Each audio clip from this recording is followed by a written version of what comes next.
প্রথমেই স্বীকার করে নিতে হয় আওয়ামী লীগ সম্পর্কে আমি যতটুকু জানতাম এর মধ্যে ভুল ছিল এই কারণ হুট করে তারা যখন কর্মসূচি ঘোষণা করলেন ফেব্রুয়ারি মাস জুড়ে, আমার একটা ধারণা ছিল যে হয়তো হরতালের আগে পিছনে কিছু একটু মিউ মিউ করবে, কারণ এর বাইরে এদের আসলে কিছু করার থাকবে না। এদের কর্মী নামানোর কোনো অবস্থা এখন নাই, নেতারা পলাতক, কর্মীরা বাড়িঘর ছাড়া, এবং তাদের সেই রিসোর্স গুলো নাই।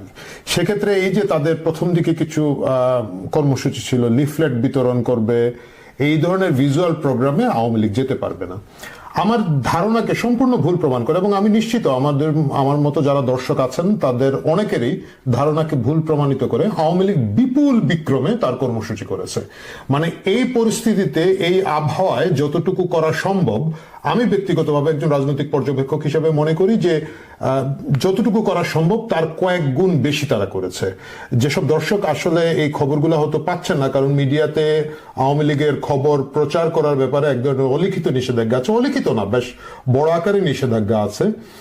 তারা হয়তো ফেসবুকে আওয়ামী লীগের যে অফিসিয়াল ফেসবুক পেজ আছে সেটা যদি আপনারা দেখেন তাহলে দেখবেন বিভিন্ন জায়গায় কর্মসূচি পালিত হচ্ছে এবং প্রকাশ্যে তারা গিয়ে লিফলেট বিতরণ করছেন। এত জায়গায় এটা হচ্ছে যে এটা আসলে নিয়ন্ত্রণ করা বর্তমান সরকার এবং বর্তমান সরকারের যে সমর্থক রাজনৈতিক গোষ্ঠীগুলো আছে, জাতীয় নাগরিক কমিটি, বৈষম্য বিরোধী ছাত্র আন্দোলন এবং তার পিছনে থাকা জামাত, বিএনপি সহ অন্যান্য রাজনৈতিক সংগঠন যারা আছে, তাদের পক্ষে নিয়ন্ত্রণ করা সম্ভব হয় নাই। যদিও তারা হয়তো কিছু জায়গায় চেষ্টা করেছেন, দু এক জায়গায় আমরা দেখেছি দু একজনকে ধরতে পেরেছেন এবং ধরার পরে তাদেরকে অবভিয়াসলি মারধর করেছেন, এটাই খুব স্বাভাবিক প্রতিক্রিয়া।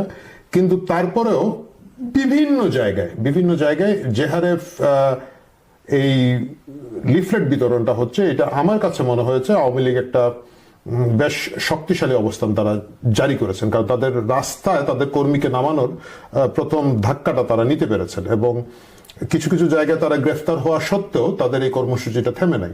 ব্যক্তিগতভাবে আমি খুব আশ্চর্য হয়েছে এই কারণে, এর মধ্যে অনেকগুলো কারণ আছে। প্রথম কথা আমি আগেই বলেছি, নেতারা পলাতক, কর্মীরা বাড়িঘর ছাড়া, প্রচুর মামলা হচ্ছে এবং এটাই রাজনৈতিক পট পরিবর্তন, বিশেষ করে এইবারের রক্তক্ষয়ী রাজনৈতিক পট পরিবর্তনের পরে এটা খুব একটা অস্বাভাবিক ছিল না, সেটা হয়েছে।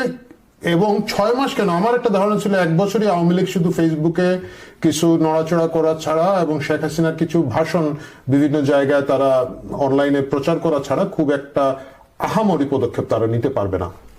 তাদের প্রথম পদক্ষেপ যেটা ছিল, তারা দেয়ালে জয় বাংলা লেখা এবং পরবর্তীতে শেখ হাসিনাতেই আস্থা এই কথাটা লেখা এবং এই সংক্রান্ত পোস্টার মারা।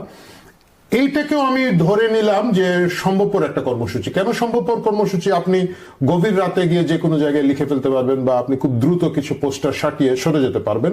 এটার জন্য খুব একটা সাহস দরকার হয় না, একটু সময় সুযোগ এবং কৌশল পেলে সেটা করা সম্ভব। এই ধরনের কিছু কর্মসূচি আওয়ামী লীগ করেছে, গভীর রাতে মিছিল করেছে বা এটা খুব নির্জন রাস্তায় মিছিল করে তারা টেস্ট করেছে গত কিছুদিন ধরে, এটাকে আমি খুব গুরুত্ব দেইনি। কিন্তু এখন যে জিনিসটা হচ্ছে, তারা যেভাবে লিফলেট বিলি করছেন, এটা কিন্তু মানুষের কাছে দিতে হয়। লিফলেট আপনি গভীর রাতে একটা নির্জন রাস্তায় করতে পারবেন না বা আপনি হুট করে গিয়ে একটা দেয়ালে লিখে চলে আসতে পারবেন না, এটা তারা বেশ শক্তিশালী ভাবে করেছেন। এটা করার যে প্রক্রিয়া, এর বিরুদ্ধে আজকে আমি যখন এটা রেকর্ড করছি এই ভিডিওটা, আজকেই শফিকুল আলম, আমাদের মাননীয় প্রধান উপদেষ্টার মাননীয় প্রেস সচিব, যিনি আসলে একমাত্র ভিজিবল এই মুহূর্তে সরকারের, তিনি খুব ক্ষুব্ধ প্রতিক্রিয়া দিয়েছেন এবং তিনি বলেছেন যে যারা এই লিফলেট বিলি করবে তাদেরকে গ্রেফতার করা হবে। এই লিফলেট বিলি করলে যে গ্রেফতার করা হবে, এদেরকে মারধর করা হবে, এটা শফিক সাহেব না বললেও লোকজন জানে এবং সেই জানার মধ্য দিয়েও কিন্তু আওয়ামী লীগ এই কাজটা করছে। করার পিছনেও আমার কাছে মনে হয় এখানেও শফিক সাহেবের একটা অবদান আছে। আওয়ামী লীগের উচিত হবে তাদেরকে, শফিক সাহেবকে একটা ধন্যবাদ দেওয়া, কারণ যেভাবে আওয়ামী লীগের সাধারণ তৃণমূল কর্মীদেরকে উস্কানো হচ্ছে, এই উস্কানোর একটা প্রতিক্রিয়া হিসাবে এই লিফলেট বিলি হয়েছে বলে আমার পর্যবেক্ষণ বলে। কিভাবে উস্কানো হয়েছে? আওয়ামী লীগের 2টা ভাগ ছিল, মানে বিশেষ করে ক্ষমতা থেকে যাওয়ার পরে তাদের 2টো ভাগ ছিল। একটা ভাগ হচ্ছে সকল সুবিধাবাদী লোক, যারা গত 15-16 বছর সুবিধা পেয়েছে, তারা প্রশাসনিক সুবিধা নিয়েছে, তারা সরকারি সুবিধা নিয়েছে, ব্যবসা নিয়েছে, প্রভাব প্রতিপত্তি নিয়েছে। এবং আরেকটা গ্রুপ ছিল, এরা কিছুই পায় না খাওয়া ভুকানাঙ্গা আওয়ামী লীগ কর্মী, তারা একেবারে তৃণমূলে সিটিয়ে গিয়েছিল। এই দুই গ্রুপের মধ্যে এক ধরনের টাগ অফ ওয়ার বলেন, মান অভিমান বলেন বা উত্তেজনা ছিল। তৃণমূলের মাঠ কর্মী যারা আছে তাদের একটা ভাব ছিল যে ঠিক আছে, তোমরা চুরিদারি যারা করেছো ভেগে যাও, পালায় যাও, মায়ের খাও, জেলে যাও, আমরা এটা দেখবো না। কিন্তু ক্রমাগত তৃণমূলের কর্মীদেরকে উস্কে দেওয়া হয়েছে, তাদেরকে ঠেলে দেওয়া হয়েছে, পরীক্ষা দিতে গেলে মারধর করা হচ্ছে, বাজারে বের হলে মারধর করা হচ্ছে, রাস্তাঘাটে বিভিন্নভাবে হেনস্থা করা হচ্ছে। এবং সর্বশেষ যেটা আমাদের শফিকুল আলম সাহেব করলেন, উনি মুস্তফা সারোয়ার ফারুকী, আমাদের যে সংস্কৃতি বিষয়ক উপদেষ্টা, বাংলা একাডেমি যার কবজায় বা যার কথায় বাংলা একাডেমির পুরস্কার পর্যন্ত পরিবর্তন হচ্ছে আজকাল, তার বুদ্ধিতে বলে আমি শুনেছি, অবশ্যই তার দায়ভার নিয়েই তারা বইমেলার মাঝখানে শেখ হাসিনার ছবি সংবলিত একটা ডাস্টবিন বসিয়েছেন। ঠিক আছে, আমি রাজনৈতিক কর্মসূচি হিসাবে তারা বসিয়েছেন পর্যন্ত এক ধরনের প্রতিক্রিয়া, কিন্তু রাষ্ট্রের একটা গুরুত্বপূর্ণ পদে থেকে ডক্টর ইউনূসকে যিনি রিপ্রেজেন্ট করেন, তিনি সেখানে গিয়ে যখন কি বলে আবর্জনা ফেলে সেটা ফেব্রুয়ারির 1 তারিখে ফেসবুকে প্রচার করলেন, এইটা ট্রিগার্ড করেছে। এটা সাধারণ তৃণমূল কর্মী যারা, তাদের কাছে হয়তো এটাকে ব্যক্তিগত, আমি ফেসবুকের যে এতটুকু প্রতিক্রিয়া দেখেছি, তাদেরকে ব্যক্তিগত অপমান হিসেবে নিয়েছে। এবং এটাই আমার কাছে মনে হচ্ছে এই লিফলেট বিলি করাটাকে আরো এগিয়ে দিয়েছে। এবং আপনারা দেখবেন ইদানিং আওয়ামী লীগের নেতা কর্মীরা প্রথম দিকে যারা গ্রেফতার হতো, তারা কিন্তু একটু ভয়ে আশঙ্কার মধ্যে থাকতো এবং বেশ চুপচাপ গ্রেফতার হতো, কিন্তু এখন মনে হচ্ছে খুব হাসি মুখে, খুব আনন্দের সাথে তারা জয় বাংলা বলছে, ভিক্টরি সাইন দেখাচ্ছে, দেখিয়ে তারা জয় বাংলা স্লোগান দিয়ে কিন্তু গ্রেফতার হচ্ছে। এই যে সাহস তৈরি হয়ে যাওয়া, এই যে আওয়ামী লীগের ঠিক 6 মাসের মাথায়, এই ভিডিওটা আপনারা যখন দেখবেন তখন আওয়ামী লীগের ক্ষমতা থেকে চলে যাওয়ার 6 মাস হয়েছে। 6 মাসের মাথায় এই যে কামব্যাক, এইটা কিন্তু খুব সিগনিফিকেন্ট। এই অবস্থায়, এই রাজনৈতিক অবস্থায় দুটো কারণ। একটা কারণ হচ্ছে যে ডক্টর ইউনূসের নেতৃত্বাধীন তত্ত্বাবধায়ক সরকার অর্থনীতি, আইন শৃঙ্খলা, এই সব কিছুতে যেভাবে ফেল করছেন, কলাপস করছেন, এটা মানুষের মনে এক ধরনের ক্ষোভ তৈরি করেছে। যদিও শফিক সাহেব বারবার বলছেন যে কি এর সমস্যা, কোনো সমস্যা নাই, আমরাই তো সবচেয়ে সফল সরকার, বাট মানুষের মনের মধ্যে এটা নাই। এই কারণে এক ধরনের নীরব সমর্থন তৈরি হয়েছে, এবং সেই নীরব সমর্থনের উপরে ভর করে আওয়ামী লীগের ফার্স্ট টায়ার নেতা কর্মীরা মাঠে নেমে গেছেন, তারা লিফলেট বিলি করছেন। এটার দীর্ঘমেয়াদী প্রতিক্রিয়া যেটা হবে, সাহস এবং ভয় দুটোই কিন্তু সংক্রামক। যতক্ষণ ভয় ছিল, ভয়ের সংক্রমণ ছিল, কিন্তু এখন যেহেতু সাহসের জায়গায় চলে আসছে এবং আওয়ামী লীগ তার ফেসবুক পেজ এগুলোকে বারবার প্রচার করছে, যেসব এলাকায় আওয়ামী লীগের নেতা কর্মী চুপ ছিলেন বা ভয়ে পাচ্ছিলেন বা বিতৃষ্ট ছিলেন, বিশ্রামে ছিলেন, পালিয়েছিলেন, তারাও কিন্তু এটাকে সেকেন্ড ধাপে নিয়ে যাবে। এবং এইটা যদি হয়, আমার ধারণা আওয়ামী লীগের পরবর্তী যে কর্মসূচিগুলো আছে, 18 তারিখের হরতাল, 16 তারিখের অবরোধ সহ, সেগুলোতেও তারা সিগনিফিকেন্ট ভূমিকা রাখবেন। বাস্তবতা হচ্ছে গিয়ে যে ঢাকা শহরে আসলে ওইভাবে হরতাল পালন করা সম্ভব হয় না। এটা গত 15-16 বছর বা আরো আগে থেকেই সম্ভব হয় না। ইটস এ বিগ সিটি, এত জায়গায় একসাথে কন্ট্রোল করা কোনো রাজনৈতিক দলের পক্ষে সম্ভব হয় না। ইভেন যখন জামাত অনেক জঙ্গি অবস্থায় ছিল, জামাত বিএনপির মিলিত জোট মিলে হরতাল করতে পারে নাই, সাধারণ মানুষকে আটকানো যায় নাই। সেটা হয়তো এত যাবে না, কিন্তু একটা পলিটিক্যাল ইম্প্যাক্ট তারা তৈরি করবেন বলে আমার এই মুহূর্তের পর্যবেক্ষণ। যেটা গত 5 দিন আগে যখন আমি প্রথম ভিডিওটা, এর আগের ভিডিওটা আপলোড করে, আমি বিশ্বাসই করি নাই যে এরা লিফলেট বিলি করতে পারবে।